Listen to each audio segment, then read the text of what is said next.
A microphone test? Yes. Okay. Okay, while we're waiting to start, I just figured we should do a microphone test. So this is me. Can everyone hear me? Yes. Okay? Yes.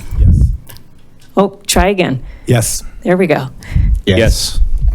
Yes. A little more. Can you hear it now? Closer.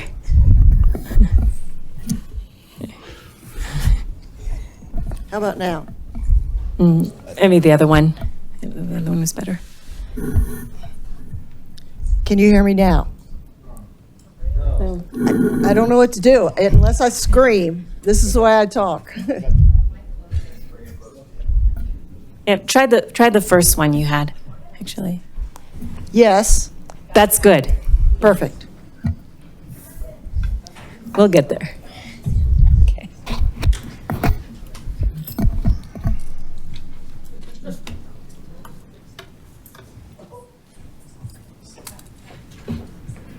Okay. Step away.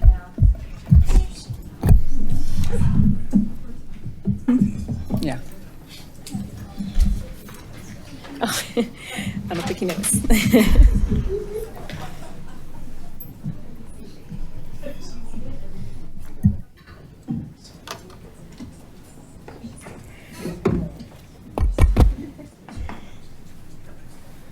Check. Can you guys hear me? Do I need to do anything with the mic? You gotta talk right into it, it's so close. Okay, speak loudly. Speak louder. Okay, great. Good evening, everyone. I'm Nick Crothers. I'm the president of the board for the Superior Chamber of Commerce. Thank you for joining us tonight. Whether you're watching from home or you're here with us tonight, we appreciate it. The Chamber recognizes the importance of providing our community with the opportunity to hear directly from the trustee candidates on key issues, which is why we host this forum each election cycle. It's also crucial for the Chamber to understand how trustees plan to collaborate with us at the Chamber. But we understand that this forum, while focused on business-related issues, it's also important to address the broader community concerns. And so that's why we open the floor for all residents to submit their questions, and we're excited to have received more than ever before. We've done our best to include as many of those questions tonight as possible. We'd also like to thank our co-hosts, the League of Women Voters of Boulder County, for partnering with us and also moderating tonight's event. As a reminder, both the Superior Chamber and the League of Women Voters are nonpartisan, and we do not endorse candidates. Finally, after the candidate forum, there will be three brief presentations on Superior's sales tax increase, RTD's debuting measure, and the Superior Home Rule Committee to help inform your decisions this upcoming election. Now I'd like to introduce our moderator from the League of Women Voters, Martine Eleanor.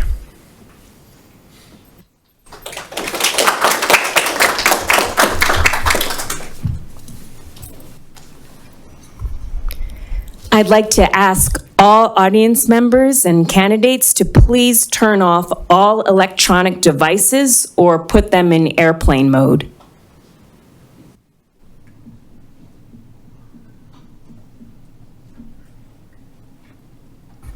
And thank you in advance for helping us maintain a respectful, civil, and safe forum space.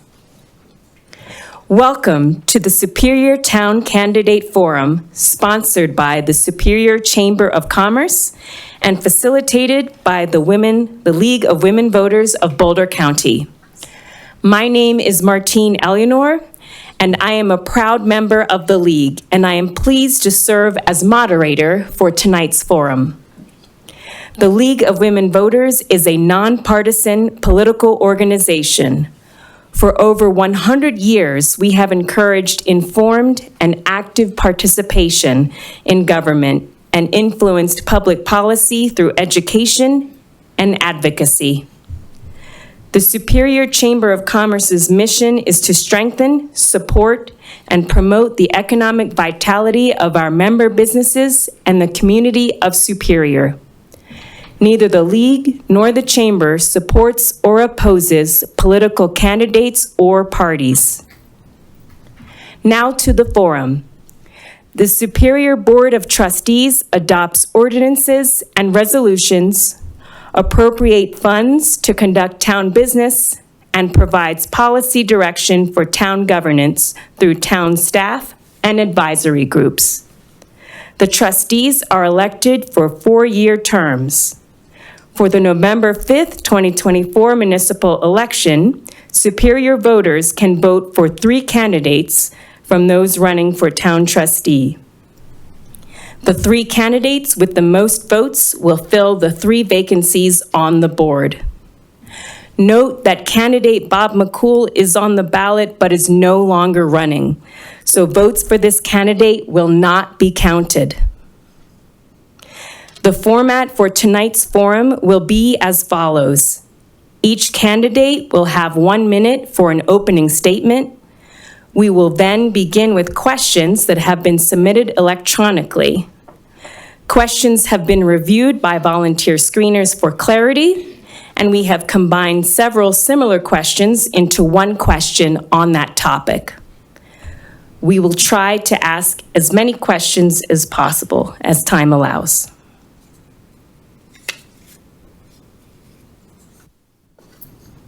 Okay. And for the opening, there we are. For most questions, each candidate will have up to 1 minute to answer. However, I may expand the time to answer depending on the question. The forum is being recorded for live streaming on Public Access Channel 8 and will be available for viewing after the forum on Channel 8, the League's website, Vote 411, and the Superior Chamber's website. For the audience, please refrain from clapping, booing, or otherwise showing your approval or disapproval of any response. Please respect the candidates and honor the dignity of democracy. Disruptions will only delay the forum. The candidates are seated in the order they will appear on the general election ballot. And now for the opening statements. For the opening statements, we will begin with candidate Craycraft. Thank you. Welcome to the full room and everyone online. My name is Heather Craycraft, and I have been a resident for over 26 years. Have had the pleasure of kind of working through all of our areas in town. So a proud mom of 2 grown children now who do not live in the area, but that's okay. So got to do all the school stuff. I had the opportunity while I was doing that to then get the opportunity to work at the Chamber of Commerce. So obviously I have a very strong support in me. It was in me for the 13 years I got to be part of that nonprofit, and was very proud of the position it was put in and love everything it's doing now. So thank you, Chamber, for putting this together. And I then was a home rule commissioner and had the joy of working with fellow residents on that charter, and look forward to working on that all the way through December now. I would love to get to know more of you. I will hopefully share more about myself. Thank you. Candidate Serbu. Good evening. Thank you all for coming, and to everyone online. It's fantastic that you're here watching us. My name is Jason Serbu. I'm a current trustee on the town board, and I've been in Superior since 2017. I live in downtown. I'm a licensed architect. I'm one of the unfortunate few that lost our home in the Marshall Fire, but being an architect, it was fantastic. I was able to utilize my skills to help people build back and come back to their homes. Living in downtown is just a fantastic opportunity. I'm definitely looking to push a vibrant downtown agenda going forward with other things that I'm focusing on. And if you ever see me walking around, I'm usually with my wonderful wife, Donna, my 2 way too rambunctious Bernese mountain dogs. So please stop and say hello. They love the attention. I've got 2 grown children who come and go on occasion. And I just really love living in Superior, and I would love to retain my seat as trustee. Thank you. Candidate Foster. Good evening. Thank you, everybody. I really appreciate the Chamber hosting tonight, and welcome to everybody in the room and watching online. My name is Mike Foster, and I'm running for Superior trustee. We moved to Superior in 2017, starting off at the Bell Flatirons. It was a wonderful place to live for a period of time until our house in downtown Superior was completed in 2020, so we've been living there ever since. Shortly after moving into downtown, I joined ACES and have been serving as the chair of ACES for the last 4 years. And in 2023, I was elected to the Home Rule Commission, where I served as vice chair. I've worked in local government most of my career, working for the city of San Jose, Jefferson County, Boulder County, so I have a broad range of local government experience. And that experience has taught me how to build strong collaborative relationships. And I think that based on my experience, I can bring a reasoned, rational, and responsive decision-making to the town of Superior. Candidate Horowitz. That is difficult to follow, right? 3 great candidates. Thank you, Chamber, for putting this on in the League of Women Voters, and thank you, everybody, for showing up. This is actually what I want to see more of at board meetings. I want to see community involvement. My wife and I are raising our 3.5-year-old son here in Superior. We've been here since February of 2020, so newer residents, probably the newest one up here. But that doesn't mean that I don't care about our community and I don't want to see our community do better.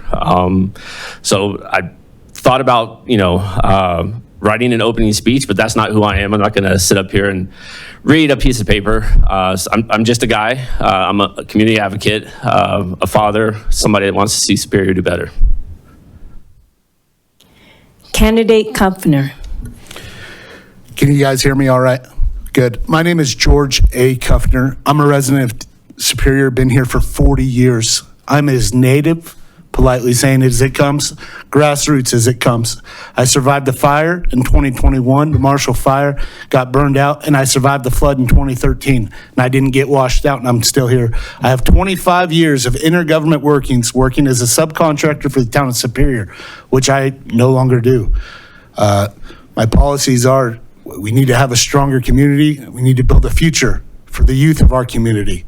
I'm a father of a 9-year-old son, and I want to put back into my community what my community gave to me. And that's what I want to do. I don't have the answers, but by God, I'll get them for you, and I'll fight for everybody in this town. I'm for the people, by the people of this town. Thank you. Candidate Hammerly. Hi, I'm Sandy Hammerly, and I want to open tonight by wishing Happy Jewish New Year to those who celebrate. A 22-year resident of Superior, I've served our residents as a member of the Board of Trustees for almost 6 years, and I seek your support to continue in this capacity. I currently serve the town as a member of the Finance Committee and the Transportation Safety Committee, and also as the town's representative to the Boulder County Consortia of Cities and to the alternate to the Denver Regional Council of Governments. I have 40 years' experience providing inclusive leadership as a staff professional and board officer to local, national, and international nonprofit organizations. I retired in October 22nd, 2022, and my work is now focused on being a trustee for the town of Superior. For the first question, we'll start with candidate Serbu. What are your top 3 priorities you would focus on as trustee to benefit the town, and how do you plan to address them? The first is a vibrant downtown. Main Street in downtown Superior is very, very important, and we must ensure its success. We must do everything we can to try and get businesses into the Main Street corridor by offering incentives or working with the developer to make rates reasonable for business ventures. The second one I'd really like to focus on is multi-generational housing. I know everybody talks about multifamily housing and they talk about affordable housing, but the big problem that we see in Superior right now is a lot of people are generationally moving out of their homes because they're too big and they're trying to downsize. There's got to be a way that we can create spaces so that houses can be reused for generations so that people can stay in their home, their children can take it over, and the children can be taken care of by the grandparents, etc. And the last, of course, is the Rocky Mountain Metropolitan Airport. I was a member of the CNR for the board, and I've worked very, very hard to create some measurable success, and I will continue to do so. Candidate Foster. My top 3 priorities for the town are the economy, the environment, and equity. On the economy side, we need to have a very diverse tax base. I think 5 businesses represent 65% of the sales tax revenue for the town of Superior, and we need to diversify our sales tax base in order to be a resilient community. On the environment, as the chair of ACES for the last 4 years, I've been pushing the town to take significant steps towards achieving zero carbon reductions by 2050, and we need to continue on that pathway. On the equity side, we need to make sure that we've got a variety of housing options for the people that are foundational to our community, and within that equity is addressing the noise out at Rocky Mountain Airport. It's become a nuisance to our town, and from an equity standpoint, that needs to be addressed. Candidate Horowitz. So my top 3 priorities are number 1, smart economic development, sustainability, and community involvement. Smart economic development, to me, that means not only bringing businesses here to diversify, like Mike said, the tax revenue base, but also keeping them here. What can we do to keep them here in our town? It's great if we can get them here, but we need to find a way to keep them here and be profitable and sustainable in their business. Number 2 is sustainability. You know, in my professional life, I'm the director of sustainability for a large commercial green building consulting firm. So environmental, I care very much about the environment and want to keep our open spaces and keep everything environmentally friendly for the people that live in town. And the third one is more community involvement. Like I said in my opening statement, it's great to see everybody here. And if you see me out in the community, I would love to stop and chat with you. Candidate Kumpfner. My 3 pick would be, 1 would be the Rocky Mountain Airport. That is the number 1 priority that we are already in litigation with. We need to hammer that out and get it done with and send it down the river. That is the number 1 thorn in this town's side. The airplane noises, the pollution, it falls under the environment as well. Your hearing loss up there on the south side of Rock Creek, with all the airplane traffic, you'll go deaf.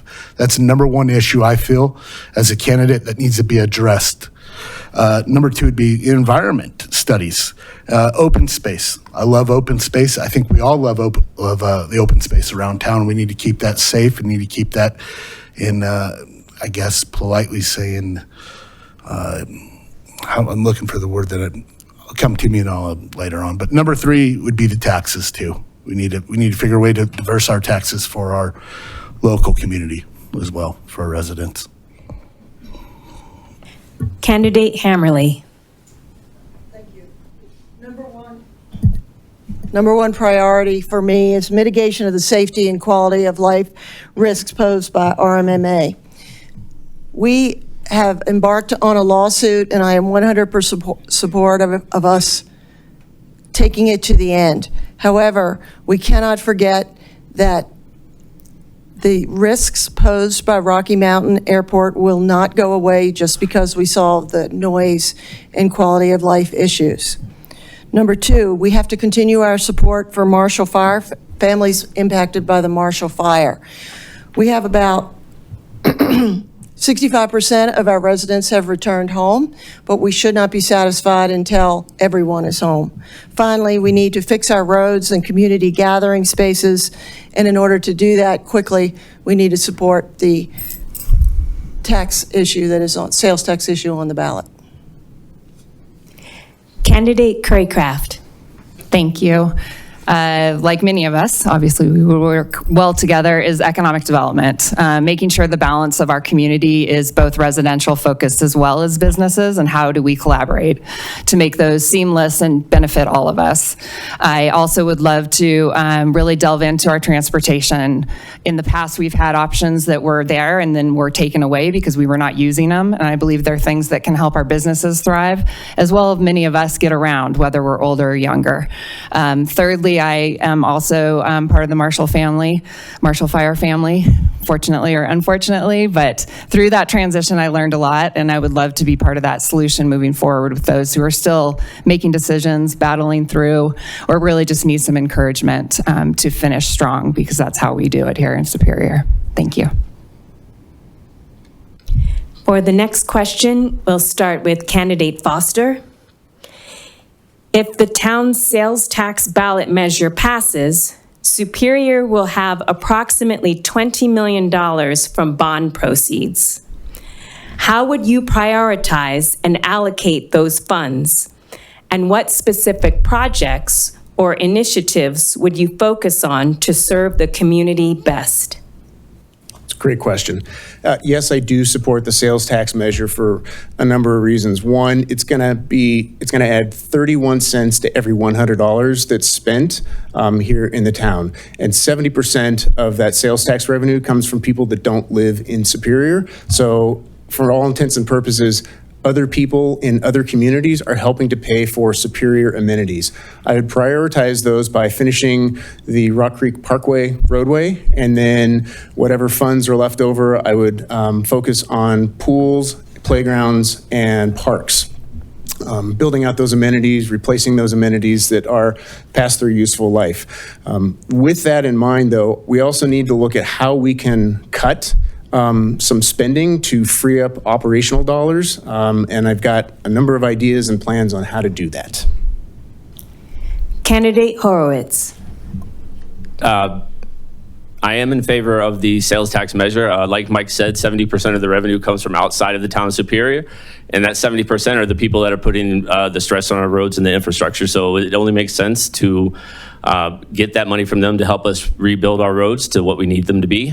I also think that we need to reinvest that money back in the community so that our kids and our people in our community have the open spaces, have the playgrounds. You know, my wife and I, we frequent the community park all the time with our son, and it's hard to go out there in the summer. So we need to bring our playgrounds and our community spaces back up to what they should be for our great community. Candidate Kupner. Well, I do not support the tax measure at all because as a town, just learned not too long ago, the town gets about $56 million a year annually budget to spend on infrastructure. And if you cannot control that kind of money and you're asking for more money, you have the wrong elected officials up here doing the wrong job. If it does pass, the number one thing that I would put back into is our infrastructure of our roads, make sure our water lines are fresh and our valves need to be replaced. Our sewer lines need to be jetted as well. Infrastructure. Our Superior Metropolitan Interchange District needs to have some infrastructure done on it too. That'd be a good start. That's where the money I would personally go if it gets voted. Candidate Hammerly. We really need to fix our roads, pools, playgrounds, and community gathering spaces here in Superior. The town's proposed sales tax ballot issue will enable us to move quickly to get these things improved. However, it's up to the voters in the town of Superior whether they wish us to do this sooner or later. I do think we need to gather information from our residents prior to spending the money, and this will involve public engagement so that we make sure we're spending that $20 million where they most want the money spent. Candidate Craycraft. I too support the sales tax measure. Having worked with many of the local businesses, that was an important part, obviously, of how they operate their day-to-day business. And attracting those who are outside of our town boundaries has always been something that's been important because all of us do support local, but always don't find the things we need here. So any way we can do to attract that business closer to home would be great, especially on the hours that maybe are not the busy hours on our trafficked streets. But to say that I would not approach the infrastructure as well, obviously those are important things, as many of us have discussed, for the business as well as the amenities for our community, because the residents are obviously the ones that are the important ones and will help us make those decisions moving forward. Candidate Serbu. I am in favor of the sales tax with a caveat. The first thing we have to look at with any measures of spending money is safety. Are we creating safe streets for our children or our families? Do we have adequate police presence and public safety? Second, obviously taking care of infrastructure is a very, very important issue. Are our roads safe? Our infrastructure, sewer lines, everything, are those up to the best standards that we can provide? And lastly, of course, what can we do to create a better sense of community? Right now, we spend a lot of money on events that we receive no income coming back from, and that's something we need to really look at seriously.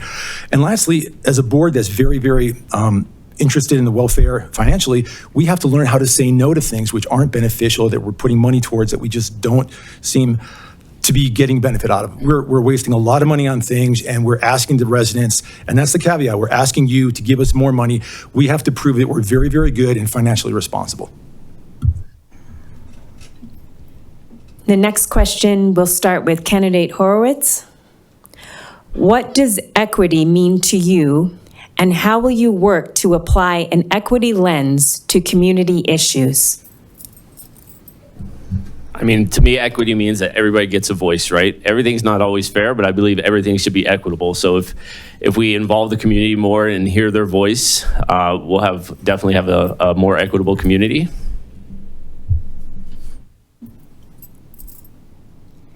Candidate Kuffner. Equity, well, is such a big word, and I'm going to tell you, if we have equity in the town and we invest equity, you're investing something, the community is going to invest into something, and you need to be transparent with your residents and your peers and be equitable to get the voice out for everybody. Candidate Hammerly. Equity means that we make sure that every citizen in a community has an equal opportunity to participate, to live here, to engage, and to be heard. A recent survey by the town reported that 69% of residents here in the town of Superior felt we did a good job of valuing, respecting residents from diverse backgrounds. And almost 80% felt we did a good job of making all residents feel welcome. But only 47% felt we did a good job of attracting residents from diverse backgrounds. In the past, we've talked about developing an advisory committee on the topic of equity and diversity, and I think maybe it's time we think about that. Candidate Craycraft. Equity is a great question. I think it's something that if we are open to listening, continuing to ask questions of each other, and really taking note of where those answers are coming from, I think each of us sharing our opinions and being open to listening and learning from others will create a more equitable community. And I'll be curious to hear what others have to say moving forward, because I think this is a great question to ask the residents as we're moving through this process. Candidate Serbu. It's very easy to look at equity through the lens of what we're doing right now. Any policy that anybody makes on the board has to echo what's going to happen in 20 years' time, because populations change, they become more diverse, they become more open, they become more inclusive. I think that what we need to do as a board is we need to embrace the fact that Superior is going to evolve into a very, very open and inclusive community, and we need to be very, very sensitive to different groups, ideologies, backgrounds, religious beliefs, and just the way they live their lives. And I think this community has gone from a bedroom community when it was first created, basically serving Boulder and Denver, to its own community, which can sustain itself with businesses and jobs. And I think we need to be very, very open to everybody that comes in, to basically like a small miniature version of the American dream. This is a small melting pot that's going to get much more diverse in the future. Candidate Foster. This is a really important question, and one that I deal with a lot in my day job.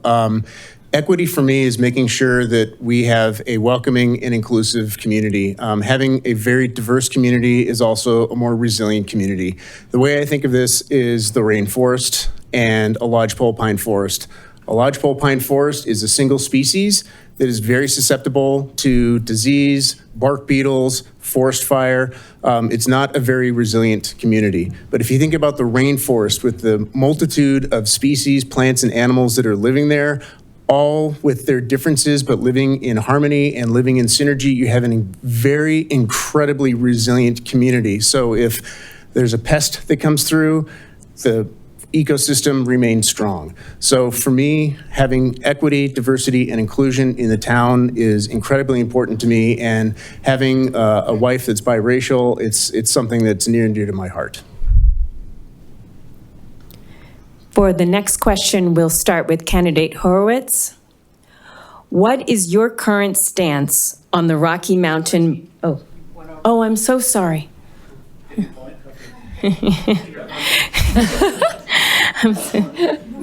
Yes. Yeah. One more? Yeah. Candidate Kuffner. I'm sorry, you repeat the question since everybody was talking. Yes, yes. It will not count against your time. What is your current stance on the Rocky Mountain Metropolitan Airport? Do you believe they are infringing on Superior or are an overall benefit to the city? Wow, that is a double-edged sword. And to tell you the truth, we have a lot of open space in our town, in our community. And I just don't see why, when cooler heads prevail after a litigation lawsuit, maybe we can ask them politely if they would mind flying a little bit farther south of Highway 128 and west of McCaslin Boulevard. Boulder County has 43,000 acres of open space. Why can't they fly over the, wildlife refuge, or up there off of 93, up there around the mountains? Why can't they do their turnarounds and everything that they do up there? That's one question that I would like to ask them, and the reason why. But I think the environmental impact from Rocky Mountain Airport has caused a lot of headaches, and it'll cause a lot of turmoil in town. And it's caused a lot of neighbors to get upset about things. So if we can find a piece for that, I'm all for it. Thank you, and sorry about that mix-up. Candidate Hammerly. Thank you. First, I in no way want to diminish the work attempted by previous members of the CNR in general and the town of Superior in particular. We've all been operating with the deck stacked against us. Only Jeffco and the airport could really take any meaningful action, and they have demonstrated by word and action that they don't want to. As a result, Superior and Boulder County took bold action and filed legal action to abate the public nuisance stemming from piston engine aircraft conducting touch and goes at the airport. This is not just a south of Colton issue, but has a potential loss of property values, could be devastating to Superior's financial issues. We must not forget the safety issues being located so close to an airport. Since 2012, Colorado ranks 6th in single-engine airplane accidents, even though we are 21st in total population. Candidate Craycraft. Thank you. The airport is obviously an important part of our community, and it has caused a lot of people angst, I guess is an easy way for me to say it. And I've heard that obviously is putting my name out there for a position. It's been interesting to see how many people come find me and ask me questions. I fully support what the Board of Trustees have done as a community to really push this forward, and I am supportive of that moving forward. And if I'm given the opportunity to kind of be behind the scenes and learn more about that process, I will take that seriously and effectively and really look forward to finding a solution that really takes care of a lot of people's situations. Candidate Serbu. Absolutely, it's a problem for our community. My first time I was going through South Rock Creek, the noise from the planes is unbearable for the people during the day.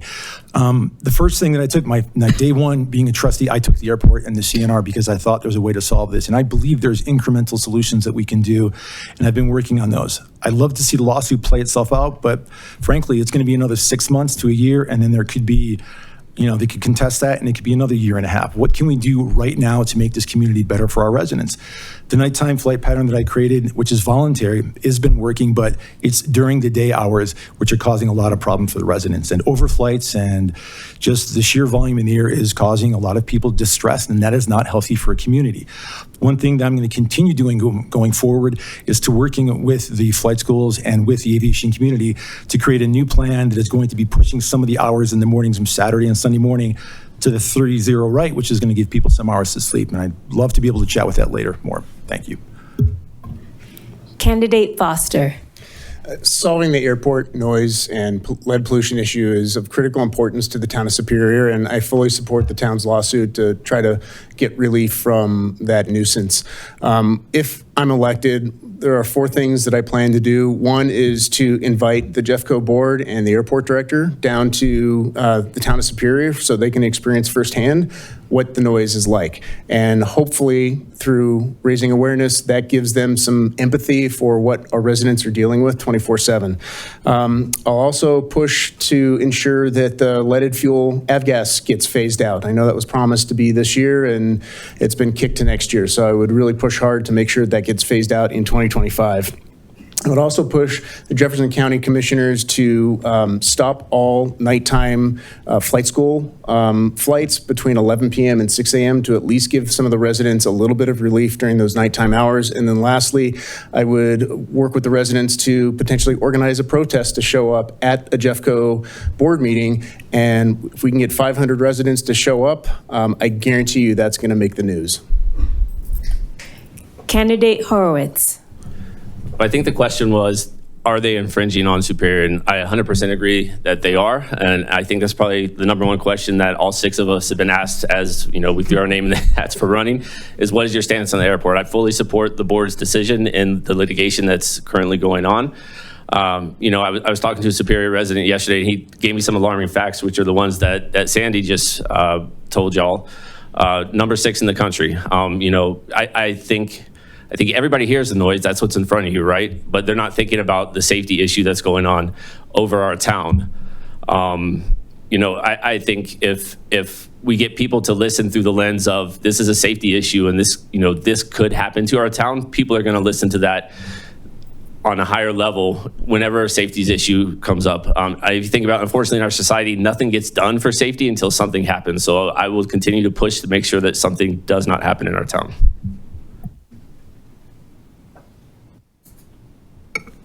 For the next question, we'll start with candidate Hammerly.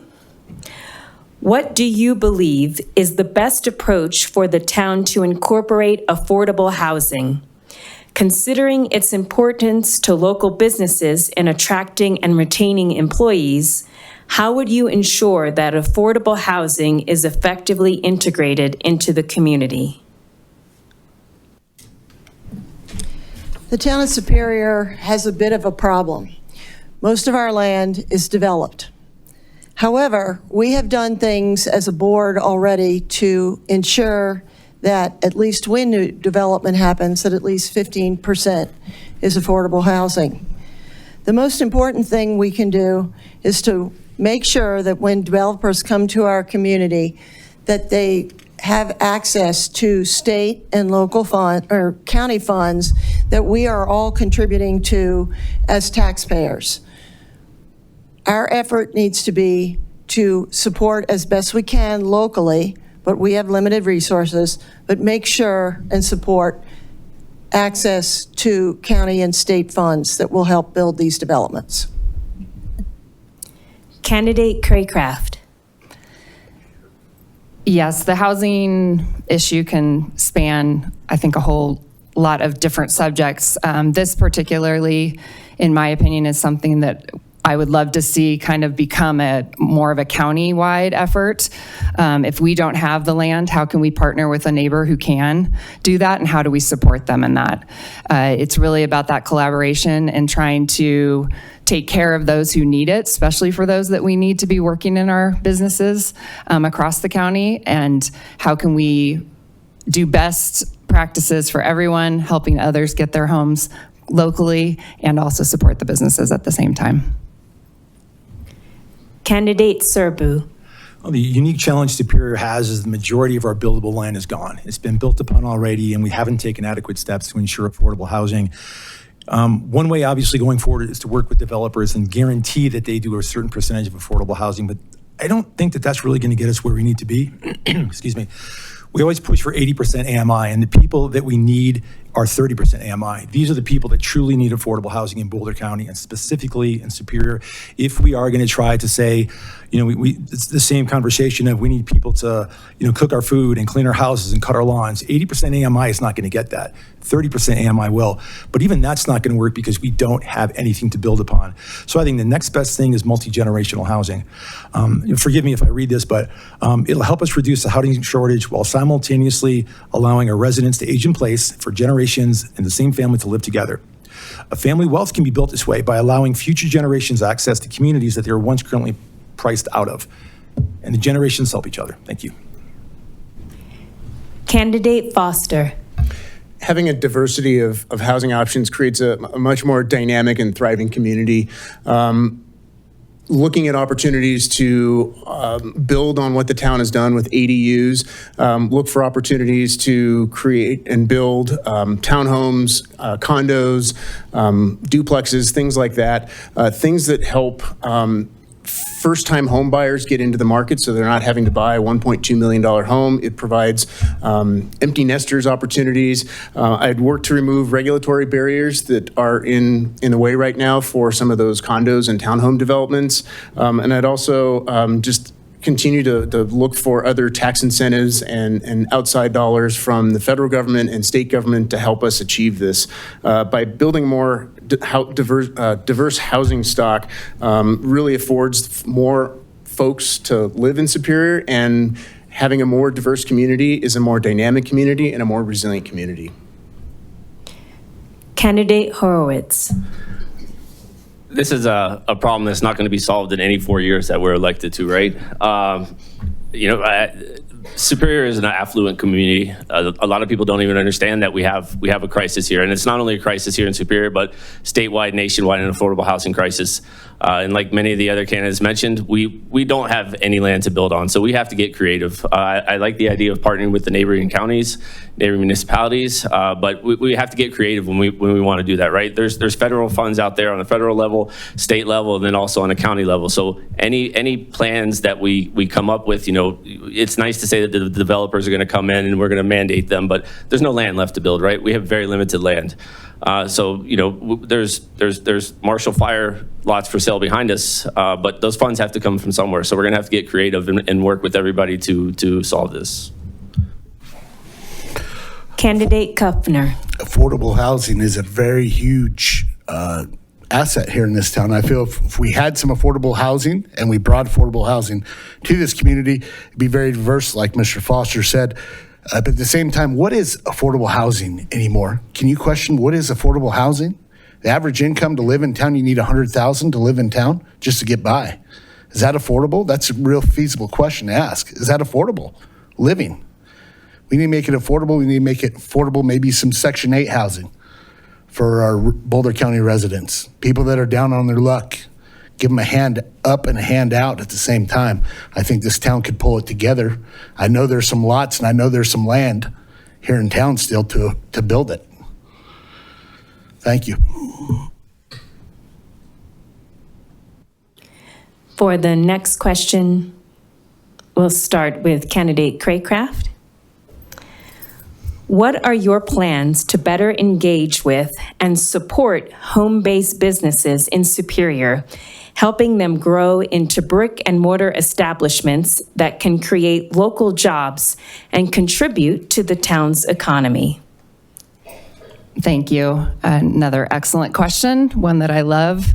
I know we have a lot of home-based businesses currently, and that the Chamber has done their kind of elevated their outreach to try to get to know those home-based businesses and how can we help them more. I would love to see that continuing further. How can we build the opportunities for residents to sit across a table from each other that might be doing different businesses, but have the same challenges? How much do I charge per hour? How many, things can I do to market myself, and how can we team up to do that? I would obviously focus on the Chamber for a lot of that guidance and support, and as a trustee would fully be engaged in that effort, because I think it's something that many of us love to see businesses grow, because then they become those brick and mortars that we need in town as well. Thank you. Candidate Serbu. The Chamber has indeed done a fantastic job in fostering homegrown businesses. One thing I have done, being a downtown resident and being very, very sensitive to the fact that I do not want Main Street to fail, is that I've met with a lot of people. The CNR ended, my airport thing never really ended the work on that, but I took it upon myself to start reaching out to homegrown businesses and home-based businesses and see what they could do to come into Main Street. The issue we've got with Main Street going forward is very, very expensive. So the one alternative we have is, because we do have a lot of live workspaces, start your business off in there, see if you can get a following. It's much, much cheaper, and the risks of being locked into a high lease are not as long. see what you can do, develop it, get your name out there, and then prove to the town and prove to Carmel and prove to the developer that you can be a viable business, and then create a shop in the brick and mortar and then flourish, because this town is built for businesses. We do want to see that, and so many people in downtown just cannot wait for the next restaurant or coffee shop to open. Candidate Foster. Small businesses are the foundation of the U.S. economy. And while I don't think we can have 10,000 small businesses in Superior, I would love to see that. But things that we can do to help small businesses grow from that home-based business to more of a brick and mortar, we can make sure that the town's economic development department is fully funded and fully resourced so that you can work in partnership with the chamber to attract new businesses to Superior. We can also rebate permit fees for once businesses reach certain revenue thresholds, so that it provides an incentive for those businesses to grow. And lastly, we can ensure that we continue to have the fastest permitting in Boulder County. I know that is a real benefit for businesses that are looking to open up in Superior, so I would continue to advocate to make sure that we are the fastest permitting agency in Boulder County and probably the state. Candidate Horowitz. As a former home-based business myself, I see a need for it. It's great. I want to understand what home businesses are here in Superior. Number one, work with the chamber, work with the economic development, and work with the businesses themselves to see, do they actually want that, and what do they need, and what do they want from the town and from the trustees, from the economic development, from the chamber to succeed and to be successful in Superior. Candidate Kuffner. Yes, I would offer tax incentives to small businesses here in town tremendously, to ask them, like, hey, where can we fill the gap? Where can we bridge the gap? Give them a tax incentive, give them tax breaks for small businesses, for the community of the residents of this town, and get some local people coming in the doors and selling out Boulder baked goods. Having that place sell out in one day would be awesome, as well as swimming lessons right across the street over here, to have that swimming pool full of little kids. That would be awesome. But give them some tax incentives to the residents, and as well as small business owners, which are residents in this town, would be really, really great. And then at the end, to see where we got to bridge the gap and see what we got to do to make things better for residents, small business residents, owners in this town. Candidate Hammerly. First of all, I would strongly support our continued support of the Superior Chamber of Commerce, because they've provided an outstanding resource to our home-based businesses to improve their techniques and skills and to be better at their business. The second thing I would like us to consider is the town of Superior currently has about $50,000 that we give have available to support businesses in our community. Right now, the efforts there are primarily focused on businesses that provide sales tax revenue to the community. I'd like to see us consider, at least for maybe a year or two, considering focusing that support on small businesses who are home-based and making the transition to be storefronts in town. For the next question, we'll start with candidate Serbu. What are the benefits and consequences of home rule? Well, the one benefit that I'm most excited is we get to control our own destiny. The state can't come in and start telling us, what we can do to a certain extent. I'm definitely in favor of home rule. But then the one caveat, of course, is you need the right board for home rule. I did have a discussion with one resident at Chili Fest and says, well, what if you get a board that wants to go off in a completely different direction? I think the people up here want to do the right thing with home rule. We do want to self-govern ourselves, and we do want to make things that Superior can be taken care of for future generations. The state obviously has its own agenda, and we need to make sure that we're protected going forward in the future. Erie's done it. A lot of other municipalities have done it to great success, and I think it could certainly benefit us in a number of different areas. Affordable housing, multi-generational housing. How we deal with a lot of things with this town, I think going forward is going to depend on us passing home rule. Thank you. Candidate Foster.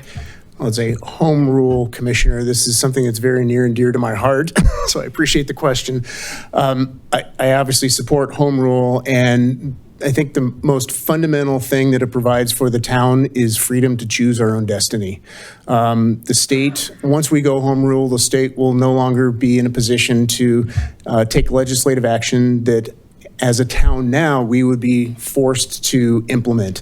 And so again, home rule provides the freedom for us to choose if that's the right pathway for the town of Superior. The home rule is also a living document. It was intentionally crafted so that people, the community 20, 50, 100 years from now, if they want to change the charter to abide by the values at that point in time, they can do so. So it's really a guiding document, a framework document for the town for today and into the future. Candidate Horowitz. Well, there were two questions there, but I think only the first one needs to be answered, right? It gives the town of Superior autonomy to manage ourselves. But with that, we need to manage ourselves. So we have to have the right board in place to be able to do that. No consequences that I can see. So I do support the home rule charter. Candidate Kupfner. Being a 40-year resident of this town, watching this town go through changes, some I agree on and some I don't. But to get to the topic, is home rule good for a town? Yes, it is good for a town. Is it good for Superior? I don't know. I can't give you that answer because I don't know enough about it. I've seen good and I've seen bad from it. So when you ask me if I'm going to vote for it, I'm going to educate myself and we'll see where I'm going to land on that. That's God's honest opinion. I'm up here. I'm not going to lie to you. I don't know nothing about it, but I will educate myself when it comes time to election day that I will probably see where I'm going to vote on. Thank you. Candidate Hammerly. Home rule is embodiment of the principle that the best government is the one that is closest to the people. In fact, 93% of municipal residents in Colorado live in home rule cities. 69% of Colorado residents live in home rule cities in town, of all Colorado residents. Recent surveys of the Superior citizens, 80% of our residents gave a positive rating to the services provided by the town, compared to 43% having a positive attitude toward the federal government. The Home Rule Charter is not intended to give the board more authority, but to give the town's citizens more say in what happens in their town. The Home Rule Charter was written by 9 local citizens who were elected by our residents, and I hope that our residents will support and approve the charter. Candidate Craycraft. Thank you. Also, a Home Rule Charter Commissioner.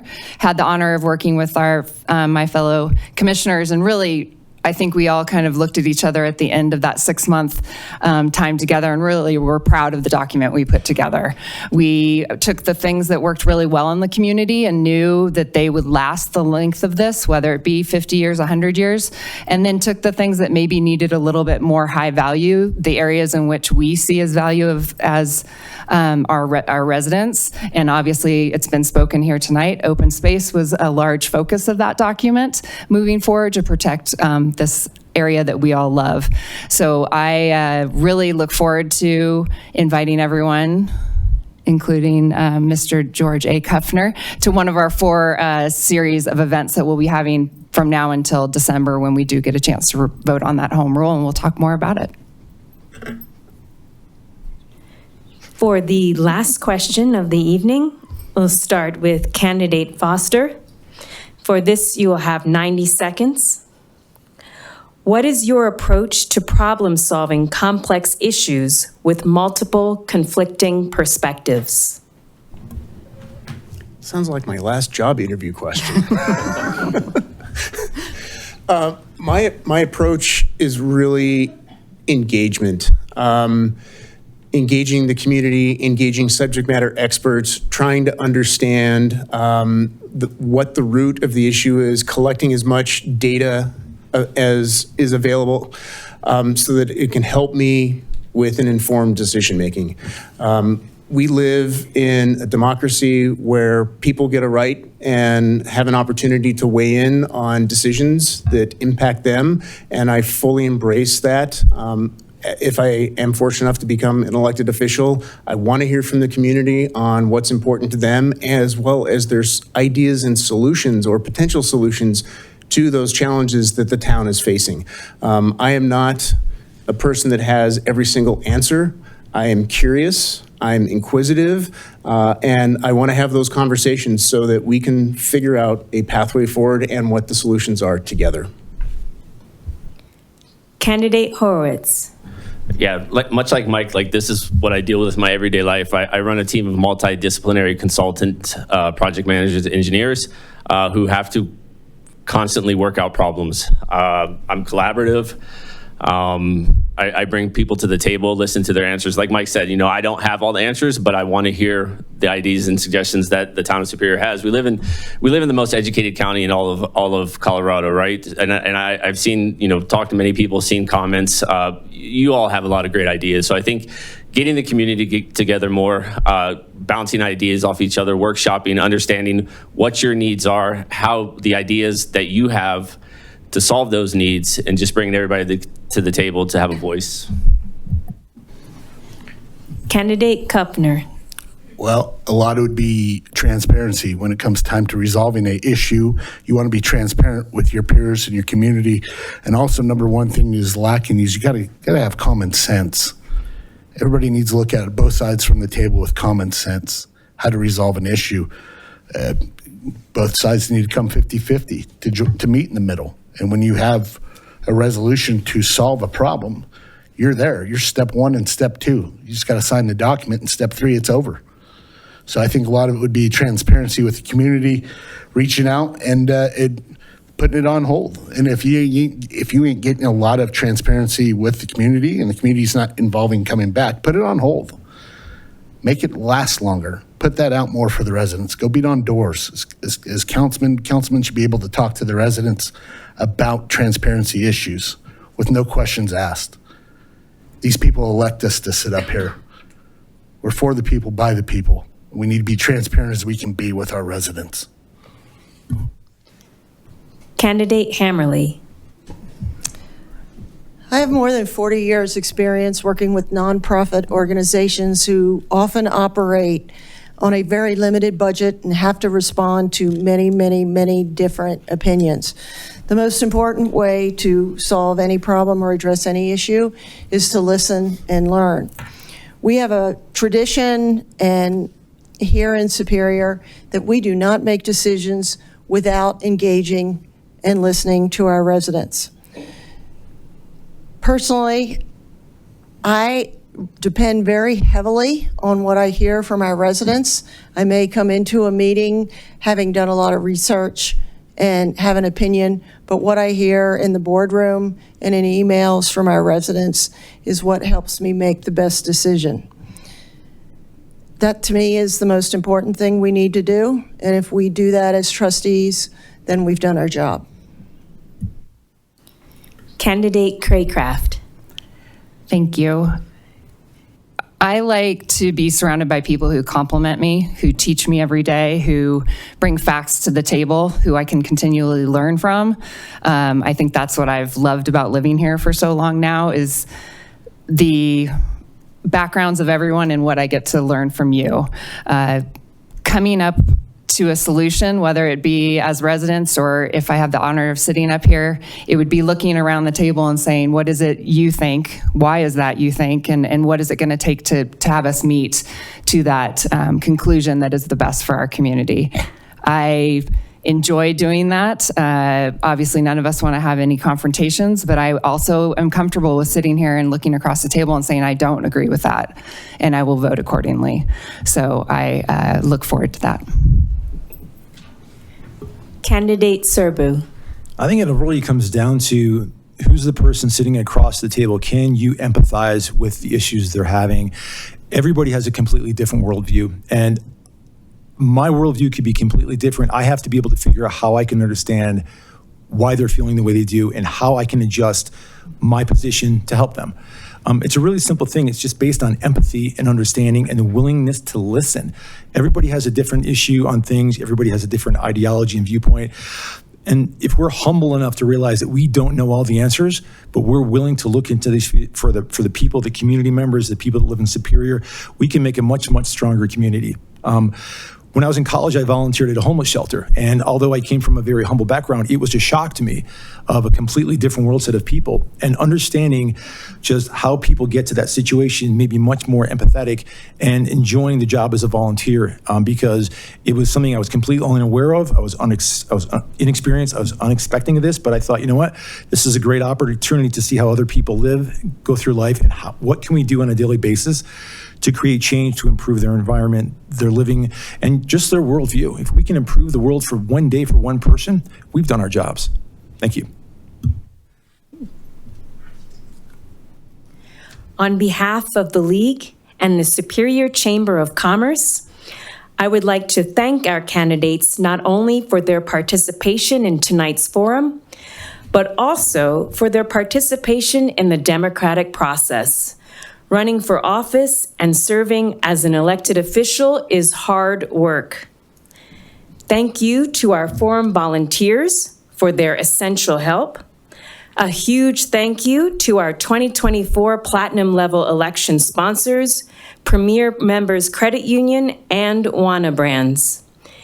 If you are interested in becoming an election sponsor, please visit our website at www.lwvbc.org.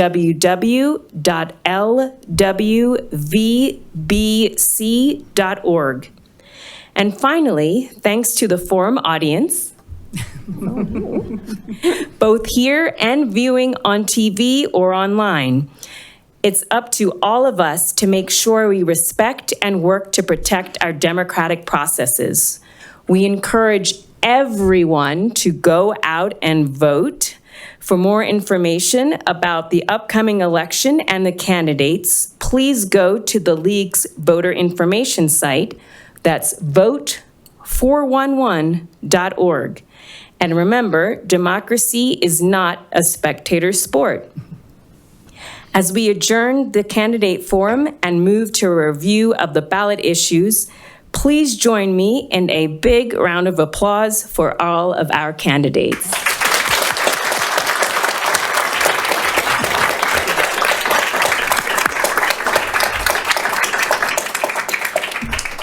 This concludes the League portion of the evening. Thank you for coming.